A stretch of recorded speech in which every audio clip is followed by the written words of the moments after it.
Halo.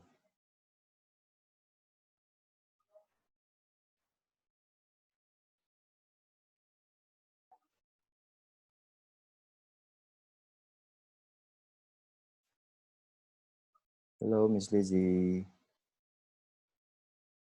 Hai Roland, how are you? Kita mulai yuk. Mana? Wih. Hai. Gimana Melbourne?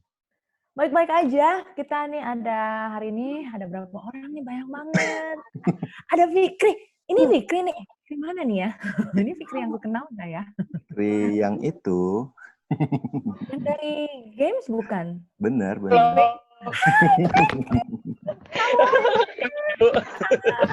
Hai. Ada Mas Henry, Bu Suci, Yusuf, Melati, Sekalian Wafa. Ada Mas Pradipta dari RRI. Ada teman-teman jurnalis hari ini datang juga. Hore, rame banget. Iya, sekalian ya. Oke, kita mau mulai yuk. Ya, silakan Miss. Siap. Oke. Selamat pagi semua. Apa kabarnya? Baik. Salam dari saya, dari Melbourne untuk Anda semua yang ada di Jakarta. Buat yang baru ketemu, apa kabar buat ayah bunda, atau teman-teman dari Kemendikbud, atau teman-teman yang saya kasihi. Kita punya waktu 40 menit untuk ngebahas soal masalah karantina ini, oke? Saya mulai dari sharing screen ya.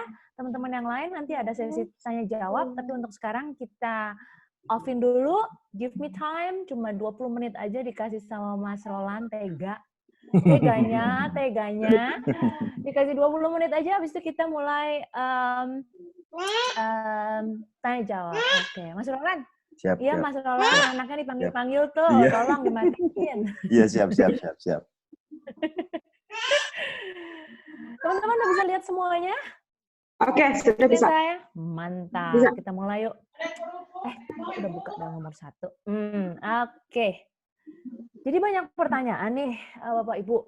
Banyak pertanyaan, studying from home ini sebenarnya bisa baik gak sih? Maksudnya negatif atau positif untuk anak-anak. Nah, menurut studi, kalau yang 1 bulan ini anak-anak masih ngerasa adem, ayam, itu bagus. Syukur alhamdulillah. Tapi kalau kita ngomongin long term, beberapa pemerintahan sudah mengatakan ini kita bisa sampai 4 bulan, 6 bulan, bahkan di Australia itu sudah dikatakan nggak usah bikin rencana ya akhir tahun, nggak mungkin kemana-mana. Alamak, sampai Desember, gimana nih? Jadi dengan tidak ada kepastian seperti sekarang ini, karantina itu ada efeknya buat kita orang dewasa dan buat anak-anak. 1, long term, stres. Anak-anak masih seneng nih. Kita bisa nggak jaga kondisi emosional kita? Kalau buat para ayah bunda, para peserta hari ini yang pekerjaannya aman, saya ucapin ya syukur alhamdulillah. Ada banyak sekali teman-teman kita ayah bunda yang lagi stres. Kenapa? Financial secara krisis. Ekonomi bagaimana? Who's going to help? Siapa yang mau bantu? Mikirin bulan depan. Jadi ada banyak orang tua yang stres. Nah, kalau orang tua stres, menurut Dr. Murray mengatakan bahwa orang yang tinggal di satu atap yang sama berbagi emosi yang sama. Jadi kalau orang tua stres, otomatis anaknya juga. Kecuali kalau orang tuanya happy, anaknya pasti happy. Warna emosi kita di satu rumah itu pasti mirip. Nggak mungkin bisa satu stres sendiri, yang lain nggak ngerasa. Walaupun tidak dikatakan, kalau kitanya merasa overwhelmed, stres, anak-anak juga pasti ngerasa, oke? Jadi secara long term, stres. Stres bisa karena finansial, bisa juga dikarenakan kurangnya sosial interaksi. Ada beberapa di antara kita yang dari dulu kerjanya tuh di rumah depan laptop, nggak apa-apa, bagus. Kalau yang biasanya kerjanya jadi sales, kalau karakternya biasa ketemu orang, pasti bosenan dan sebagainya. Nah, ini juga affecting ke rumah. Jadi kondisi emosi orang tua sangat mempengaruhi kondisi emosi anak saat karantina. Kedua, anak-anak pertama sih seminggu 2 minggu udah gimana ya? Senang. Lama-lama bingung juga, ini mau berapa lama ya? Ada rasa kebingungan. Buat anak-anak yang sudah lebih besar bisa paham. Anak-anak yang lebih kecil lagi nggak bisa paham. Low motivation sama. Orang dewasa dan anak-anak juga lama-lama low mood. Yalah di rumah pakai baju santai. Sekarang sekolah ada yang 4 jam. Terus biasanya kan mereka sekolah bisa 6 jam, 7 jam, sekarang cuma 4 jam, 3 jam. Karena sistem pendidikan di Indonesia, kita belum siap 100% untuk online. So, karena saat itu dadakan, sekolah akhirnya pakai ada Google Hangouts, ada yang pakai Zoom, ada yang pakai Webex, tergantung dari sekolahnya, mulai pelan-pelan menata. Nah, tapi belum optimal. Nggak apa-apa, kita hargai, tapi anak-anak lama-lama dengan ketidakstabilan ini juga mood-nya jadi turun. Ya. Terus juga tadinya rajin, home assignment, udahlah, cuma nggak ada yang nilai. Performance turun. Belum lagi juga yang mereka tantrum. Khususnya anak-anak yang nggak punya saudara, misalnya dia sendirian, dia nggak ada teman main. Biasa teman mainnya cuma di sekolah. Bisa tantrum, irritability itu kayak senewenan, senewen, bisa marah. Ya, nanti Anda akan lihat ada perilaku-perilaku yang berubah. Kalau 1 bulan belum kelihatan, it's okay. Tapi saya antisipasi di bulan kedua, bulan ketiga. Lalu juga, aduh ada kurang A di sini, lack of concentration. Itu Mbak Lizzy udah lack of concentration-nya A-nya kurang. Mohon maaf. Jadi konsentrasi juga makin berkurang. Oke. Performance-nya juga di sekolahan juga bisa berkurang. Saya kurang tahu bagaimana para pendidik nanti mulai mengevaluasi ini. Assignment ini bagaimana dilakukan supaya bisa tetap adil, objektif, ya. Hasil evaluasinya juga bisa yang terbaik dan sungguh mencerminkan performance anak kita. Ya. Ada rasa juga sedih. Mau berapa lama separation? Separation bisa dilakukan video call. Anak-anak kelas 5, kelas 4 sudah banyak ngobrol sama temannya. But there are no physical attachment. Biasanya kan anak kita kan main, ya main pimpa dan main sebagainya, itu mereka separate dari teman-temannya. Dan ini mempengaruhi jangka panjang anak-anak kita. Kalau Anda katakan berapa persen, misalnya tergantung dari kondisi anaknya sendiri dan juga tergantung dari kondisi emosional orang tuanya. So, tugas kita adalah membuat diri happy, semangat, itu yang bisa the most powerful menurut saya, paling jitu untuk bisa nularin ke anak-anak juga. Oke, yuk kita lihat tips-tips kita. Tips saya simple, tapi saya harap ini bisa membantu. Make schedule. Walaupun Senin itu Selasa anak-anak udah punya schedule, bikin schedule yang lebih seru. Tapi bukan schedule cuma sekolah online, school from home, tapi schedule the whole day. Pagi, ayo bangun. Sekolah online sekarang jam 9. Biasa bangun mereka jam 5 subuh. Tetap bangun jam 7. Oke? Tetap bangun pagi, tetap mandi, sikat gigi. Nanti setelah selesai sekolah online, kalau mereka nggak punya ekstrakurikuler, ada beberapa yang sudah punya ekstrakurikuler, lanjutkan. Yang buat mereka yang belum punya ekstrakurikuler, harus diisi aktivitasnya. Aktivitasnya harus mencakup, 1, ada gerakan fisik untuk anak-anak, untuk dia bisa channelin energi. Kalau enggak, dia akan repress, artinya lebih sering marah-marah, lebih sering ngambekan gitu, atau jadinya ngemil, obesitas adanya, ya. Lalu setelah making schedule juga siapin waktu untuk jam berapa bermain. Kalau mereka sudah tahu schedule-schedule-nya, akan lebih mudah. Percaya bahwa anak-anak itu kalau mereka sudah ada semacam bisa belajar memanage diri dengan baik, mereka juga akan bisa lebih terarah. Dan mereka juga nggak akan jadi, mama, papa, ganggu terus pada saat kita sedang harus fokus di rumah. Kasus yang saya alami beberapa dengan seminar online yang lain adalah orang tua yang bekerja di rumah jadi overwhelmed dikarenakan anaknya minta perhatian terus. Padahal kita diharapkan untuk meeting dan menyelesaikan. Cuman memang beda setting. Nah, ini yang suka akan jadi masalah. Gimana nih caranya supaya orang tua bisa kerja, fokus, tapi juga anak-anak bisa kerja, bisa sekolah juga, mereka juga bisa kita dampingi. Contohnya, kalau mereka bisa tahu jam 9 sampai jam 12 orang tua bekerja, jam 12, jam 1, kita bisa makan siang bareng. Lalu anak-anak kembali lagi ke tugasnya masing-masing. Nah, dengan adanya schedule ini, sama seperti mereka berada di sekolah, semuanya lebih terarah. So, bikin schedule-schedule yang seru untuk anak-anak untuk bisa bikin mengisi hari-harinya. Termasuk Sabtu dan Minggu. Kadang-kadang Sabtu dan Minggu kita suka ajak anak-anak keluar rumah. Cuman sekarang mau kemana? Ya kan? Nah, jadi Sabtu Minggu juga perlu. Kalau ngomongin soal main sama anak-anak, saya rasa itu yang paling sering dirasakan oleh orang tua yang bekerja. Sekarang mereka banyak di rumah, mereka mengatakan bondingnya makin kuat. Aduh, senangnya. Itu baru 1 bulan pertama ya. Gimana dengan bulan kedua? Bagaimana dengan bulan ketiga? Is it gonna be beautiful? Apakah akan selalu indah? Masih tanda tanya. Jadi kembali lagi saya katakan kalau kita punya schedule semua, walaupun ibu juga ada schedule memasak, anak schedule bermain, anak schedule belajar, semuanya lebih terarah buat orang tua juga. Kalau orang tua selalu menghabiskan waktu untuk anak, dia akan lupa bekerja. Dia juga perlu waktu tenang. Nah, apa nanti kiat-kiatnya? Habis ini saya kasih tahu lagi. Oke? Ini saran saya, yang sering seminar online, please deh. Ya, walaupun kita seminar online, tetap itu ginjunya dipakai untuk yang wanita. Ya, tetap kelihatan optimal. Ini juga bagus buat anak-anak. Jadi kalau ayah lagi pakai seragam, ya, seragam kerja, batik deh, batik. Oke. Itu mereka akan tahu bahwa ayah ini lagi jam kerja, oke?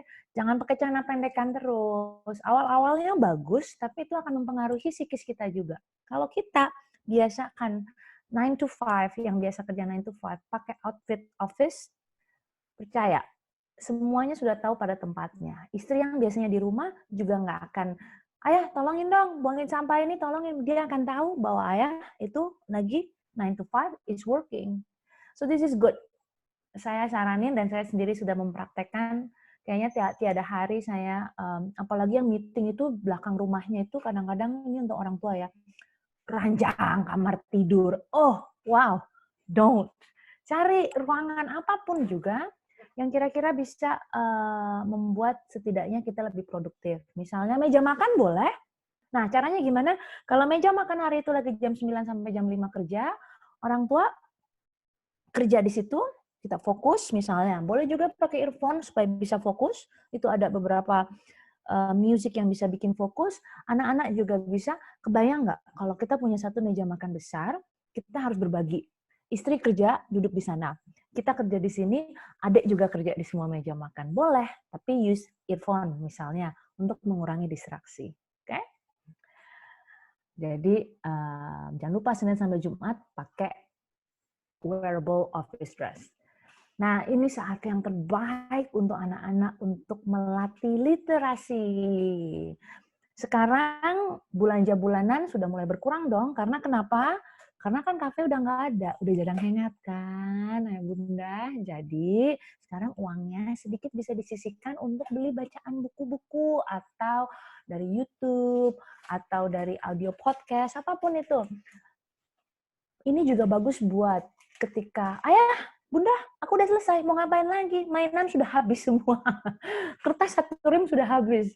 Nah, gimana kalau kita berikan buku, kita bisa ngomong gini ke anak-anak, Dek, nah ini saya praktikkan di rumah juga bersama putri-putri saya, Adek baca 1 bab atau 2 bab. Kita lihat, yang bisa menghabiskan mereka setengah jam atau 1 jam.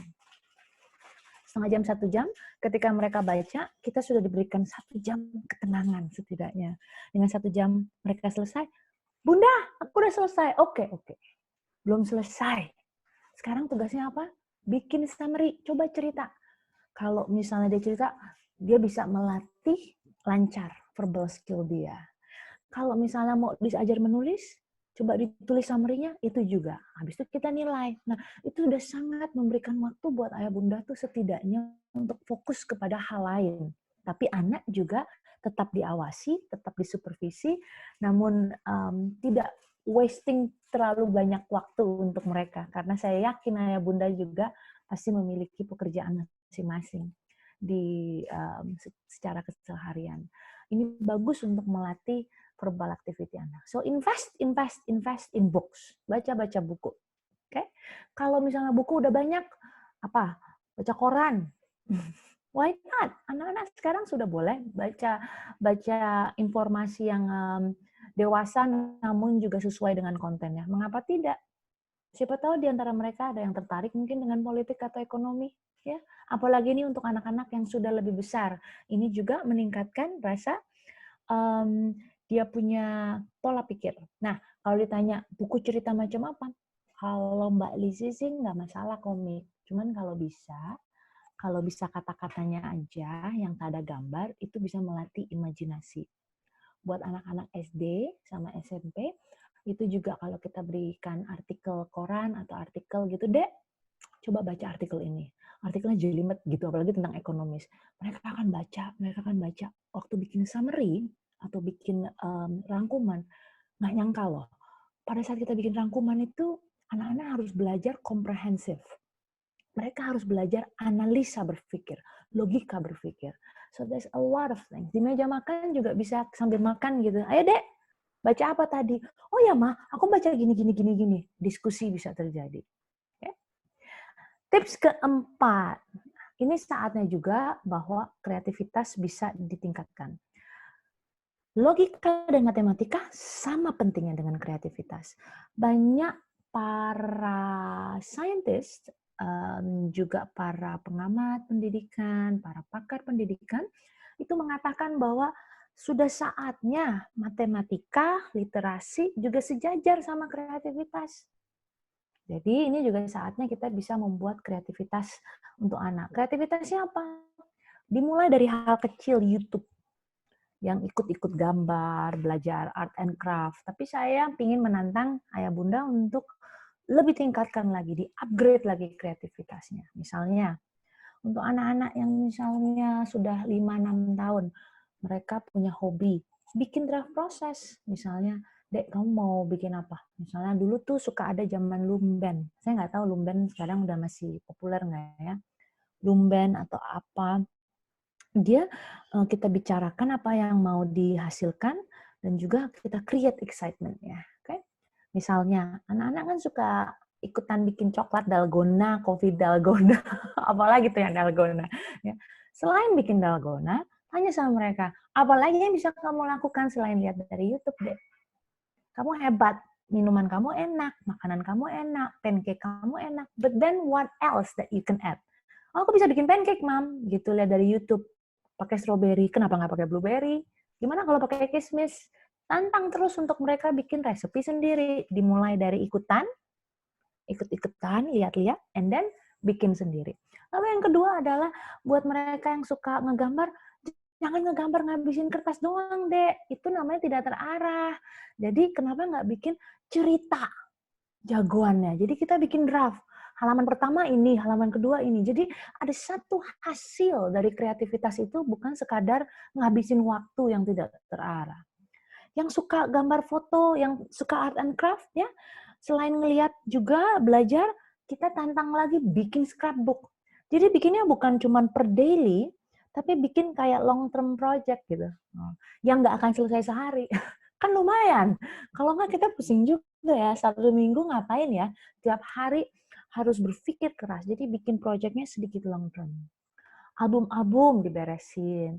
Album-album misalnya, ini foto apa ya? Ada yang udah bisa menulis, bisa juga mulai tulisin, kita kasih kertas kecil, kita bilang, nah ini foto-foto ayah bunda sama adek, ini adek tulis sendiri nih, bikin notes kecil. Gitu. Jadi apapun bisa Anda, memang butuh creative skills buat orang tua.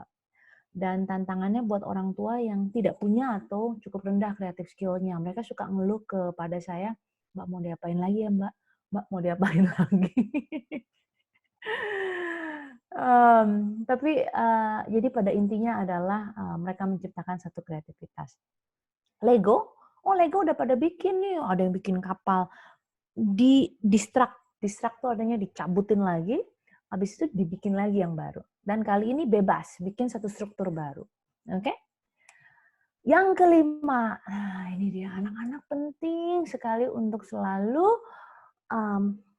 physical exercise. Physical exercise-nya gimana? Ini juga bagus nih buat kita ya. Pagi-pagi kita harus bikin mereka suka males bangun. Ya, pasang musik, yang penting jangan sampai digedor tetangga. Pasang musik, mau Baby Shark, mau apapun juga ya. Nah, dancing sepuasnya sampai capek. Jumping jack, ada beberapa latihan di YouTube yang menguras energi dalam waktu 15 menit, yaitu latihan-latihan kardio. Tahu kan yang suka loncat, jumping jack, sit up, do it together 15 minutes. Itu very good buat endorfin mereka. Ya, kitanya juga happy, mereka juga happy. Pasang lagu cuma 15 menit. Kalau misalnya ayah bunda lagi sibuk, ya ayah bunda bisa taruh di schedule 15 atau 30 menit latihan exercise. So good latihan exercise buat anak-anak. Bikin keringetan, bikin capek, tapi juga yang paling penting adalah releasing yang namanya hormon endorfin. Hormon endorfin itu hormon feel good. Dan juga bagus juga untuk imunitas mereka. Ya, emangnya kalau physical itu harus olahraga doang? Enggak juga. Nyanyi, latihan nyanyi. Nyanyi aja. Itu ada jadwalnya, Dek nyanyi gitu, dia nyanyi. Ya, kita bisa beliin mic atau stretching. Hari ini stretching jam 7 sebelum kita mulai kerja misalnya, siapa ayah stretching 15 menit video. Mau bikin video di TikTok juga boleh, kenapa tidak gitu. Beli hula hoop ya, lumayan kan bisa dipakai kan. Adik pinggangnya jadi kecil, ibu juga jadi ramping. So everybody happy. There's a lot of physical activity yang bisa kita lakukan. Ingat, masa karantina ini obesitas itu erat sekali sama kita. Karena kita lagi bosen, duduk, meeting. Satu lagi buat para orang tua. Kalau meeting, nih, aku mau sharing ya. Hari ini saya duduk, tapi ada beberapa kali saya berdiri. Jadi ini harganya murah. Jadi kayak semacam laptop stand yang bisa kakinya tuh dibikin panjang, ya. Jadi Anda bisa pakai laptop sama meeting berdiri. It's so good. Kebayang deh, kalau meeting 1,5 jam, 1 jam itu kaki kita stand up itu udah part of exercise menurut saya. So boleh juga kayak gitu. Sekalian kalau duduk mulu lihat Zoom ini ya bosen ya gitu. Jadi kita pakai yang stand kaki laptop. Terus juga kalau misalnya lagi gajian gitu, sisakan waktu juga untuk beli-beli equipment yang bekerja dan study from home. Nah, adik-adik juga. Jadi yang biasanya adik-adik itu jarang study from home, dia duduk di lantai, ya kita juga mungkin bisa belikan meja yang dimana dia berdiri gitu. Atau kita bisa set up rumah, kita renov-renov kecil-kecil gitu, dimana kita bisa bikin satu vibe, satu suasana yang bikin mood kita dan mood anak-anak seru.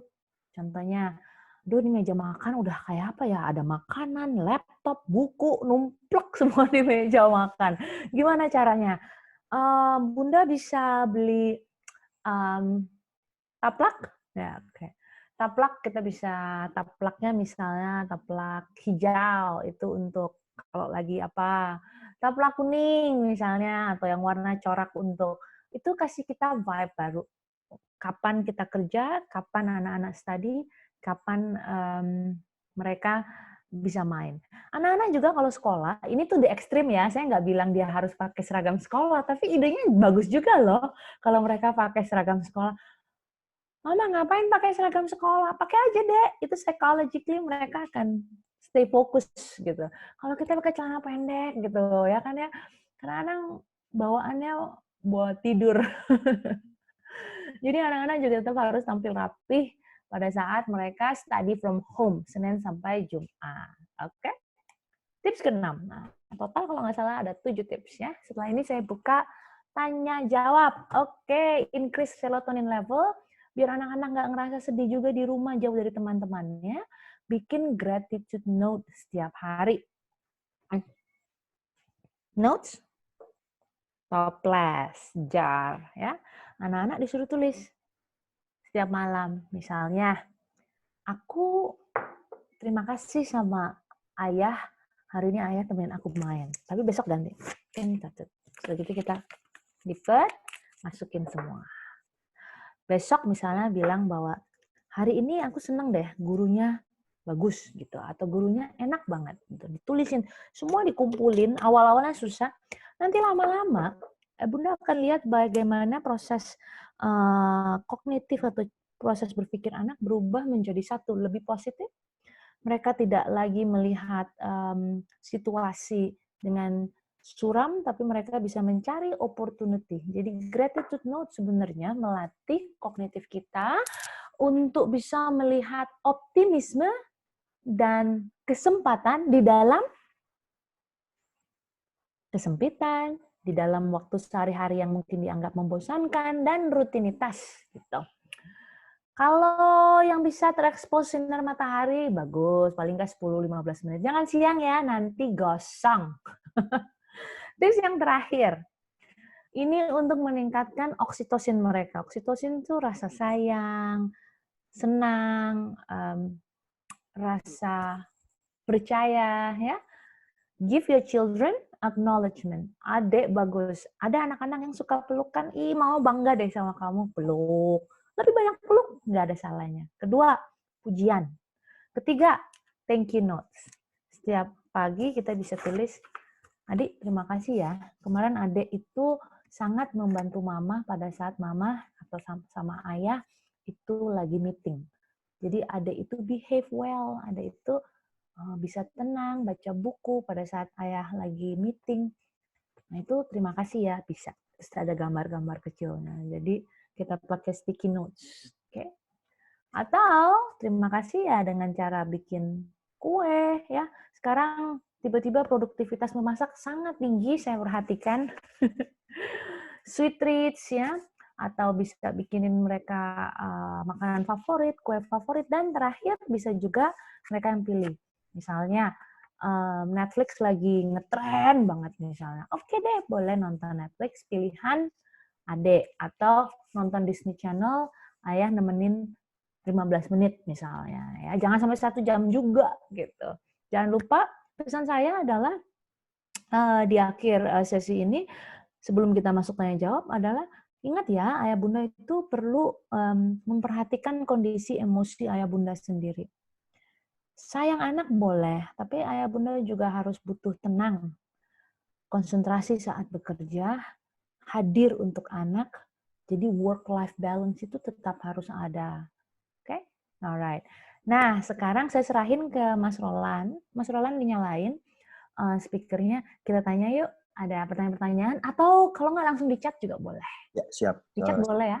Oke, yuk. Silakan teman-teman. Kita... Aku dong mau nanya. Fikri deh. Oke, gimana Fik? Jadi kan kebetulan di rumah aku tuh rata-rata anaknya usia dini, Mbak. Apa namanya? Masih pada TK gitu. Iya. Yang kesulitan di aku itu udah dibikinin kegiatan, udah dibikinin belajar, kegiatan dan segala macam, tapi tetap tidurnya malah jadi malam karena mereka energinya masih terus ada gitu ya, sampai bahkan nggak itu. Nah itu gimana cara mensiasatinya agar si anak tetap bisa tidur sesuai jadwal seperti sekolah biasa gitu? Iya, benar Fikri. Itu juga pernah terjadi juga 1 minggu dengan anak-anak saya, bahwa anak-anak saya, kok bangunnya ya ampun jam 8 mesti diciprat air gitu loh. Dek bangun. Jadi benar, jam tidur itu harus. Nah kalau mereka nggak ngantuk itu artinya mereka kurang banyak aktivitas. Yang perlu di-drill adalah berarti physical exercise-nya. Pasang musik aja di rumah, atau mereka dipasangin headphone, terus suruh nari, ikutan. Kalau mereka letih, itu pasti mereka jam tidurnya juga jadi lebih cepat. Yang kedua adalah kita juga harus konsisten, walaupun kita senang kelonan sama anak, karena biasa kita kerja, tetap anak-anak itu tetap harus tidur pada jamnya. Misalnya yang biasa tidur jam 8, jangan biarkan anak-anak tidur jam 10. Tapi Bunda, sekolah baru mulai jam 9. Kalau dulu adik bangun selalu jam 6. Nah, nggak apa-apa, tetap bangunin jam 6. Walaupun sekolah online tetap datang jam 9, jam 6 mereka harus bangun, ada banyak yang bisa mereka lakukan. Contohnya, beresin baju, beresin buku, beresin kamar sendiri, bersih-bersih kamar.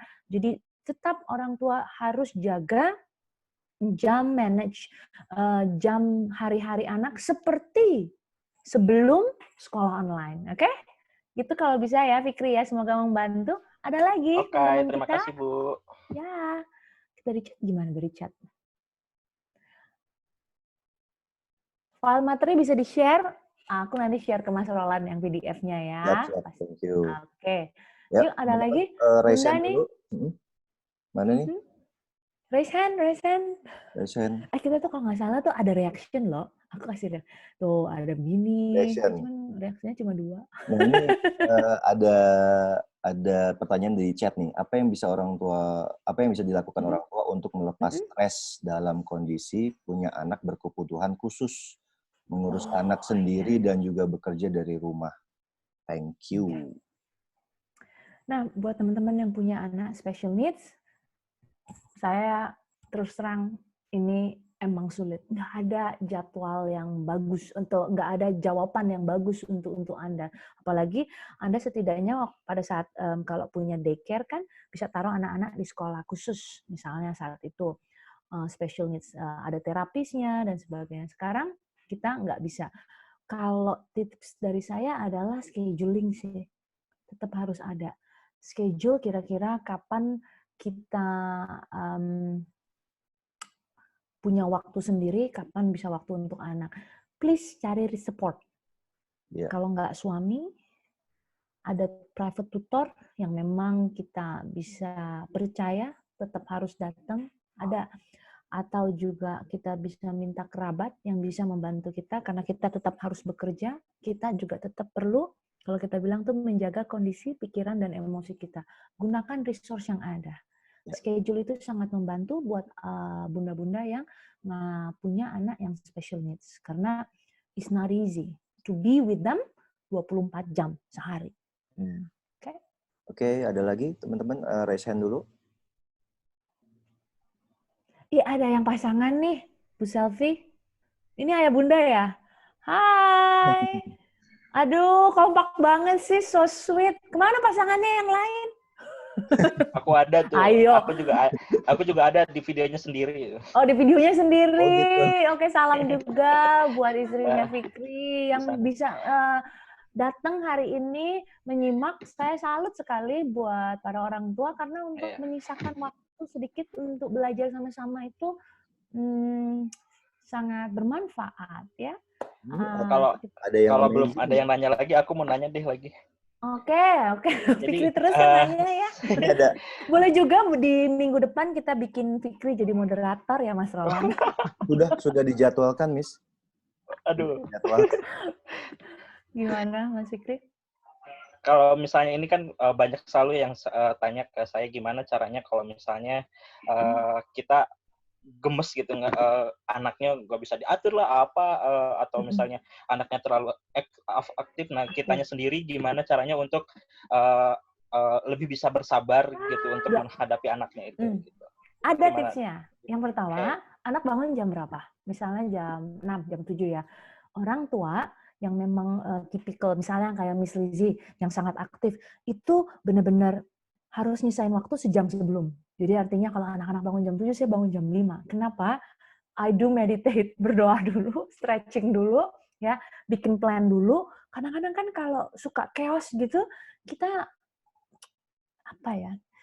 tingkat kesabarannya tuh rendah. Betul. Jadi kalau Mbak Lizzie itu selalu bangun lebih pagi, siapin diri, ya, tenangin diri dulu, kita meditasi dulu, kita selalu bilang, all is well, all is well, all is well. Biasanya Mbak Lizzie bangun juga jauh lebih sabar, lebih banyak senyum. Tapi kalau bangunnya telat, aduh, makan pagi belum siap, kerjaan belum beres, itu biasanya hektik banget, dan itu kita ngerasa overwhelmed. Makanya tipikal yang aktif, buat bunda-bunda itu, jadwal plan itu sangat sekali membantu kita untuk bisa mengalokasi waktu buat si kecil, waktu buat masak, waktu buat belanja, ya, mingguan, waktu buat ayah, dan waktu untuk diri sendiri, begitu. Baik, Miss, ada lagi nih yang raise hand dari Pradipta RRI. Silakan. Nah, ya. Baik, Mbak Lizzie, saya mau tanya. Jadi anak-anak kan ini udah mulai merasa jenuh dan bosan dengan belajar di rumah ya, karena kan mereka hanya sekolah dengan Zoom, kemudian menerima tugas via WhatsApp segala macam. Dan ketika mereka sudah dalam tahapan sangat-sangat bosan, ini sebaiknya pihak sekolah ini sudah harus reschedule jadwal untuk belajar anak-anak dalam waktu seminggu berapa kali Zoom, ataupun juga dengan orang tua sendiri. Itu nanti komunikasi antara pihak sekolah dengan orang tua harus seperti apa, Mbak Lizzie? Terima kasih. Jadi begini, tadi di awal kalau Mbak Pradipta tadi saya sudah katakan, memang sistem di Indonesia ini kita masih terus berperang. Dalam arti kata, pada saat muncul study from home, itu banyak sekolah nggak siap. Ada yang 3 hari. Tapi tetap saya melihat di sekolah manapun juga masih nggak puas orang tua. Orang tua masih ngerasa, masa 4 jam doang, Mbak? Gitu. Oke. Lama, sisanya saya yang mesti mengisi gitu. Jadi sekarang sekolah saya rasa sedang dalam progres. Saya melihat banyak sekolah diawali dari 2 jam, 3 jam. Sekarang mereka juga belajar dari sekolah lain untuk mengisi lagi waktu-waktu yang tadi awalnya nggak ada, misalnya masih kosong. Jadi saya yakin sekolah yang baik adalah mereka yang tetap terus mengupgrade sistem online mereka dengan baik. Begitu juga dengan tantangan evaluasi. Ini gimana nanti ujiannya? Bisa ketahuan nanti nggak nyontek gimana? Ayo kan? Ya. Jadi sekarang kita masih dalam proses. Saya cuma mau berharap bahwa orang tua, siapapun kita ini, jangan selalu mencak-mencak sama sekolah ya. Saya sering banget lihat di orang tua grup itu, mereka marah-marah. Gimana sih ini sekolah lain lebih bagus? Kita harus sama-sama, ya, sama-sama bekerja sama dengan sekolah, memberikan ide. Bapak, Ibu guru, boleh nggak idenya kayak gini? Bukan marah, bukan mengkritisi, tapi memberikan masukan yang konstruktif. Karena tanpa mereka, kita juga nggak bisa. Jadi harus hari ini hubungan orang tua sama guru, sama pihak sekolah harus lebih bagus lagi dibanding sebelumnya. Kalau sebelumnya, orang tua cuek-cuek aja ya Mas Roland. Sekarang udah saatnya kita bantu para guru. Bapak, Ibu, boleh nggak saya saran? Mungkin boleh nggak materi ini bagus loh. Daripada bilang marah-marah ya kan sama sekolah. Saya sedih sekali melihat banyak orang tua yang seperti itu. Saya berharap Ayah Bunda setelah sesi ini yang tinggal 3 menit lagi, tinggal 2 menit lagi, itu bisa kasih masukan untuk para guru, kasih ide-ide bagaimana sih caranya membuat online school ini jauh lebih baik? Because kenapa? Belum tentu guru-guru tahu, belum tentu juga kepala sekolah tahu.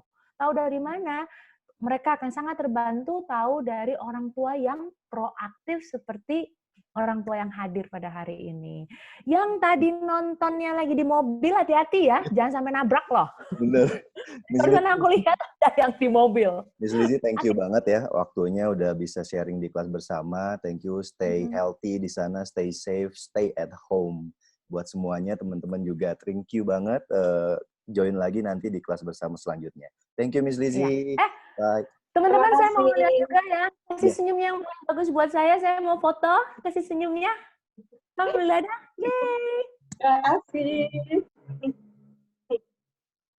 Terima kasih semua. Salam sayang dari saya untuk Anda dan juga untuk pasangan dan juga untuk anak-anak Anda di rumah. Bye. Terima kasih, Mbak Lizzie. Bye. Bye semua.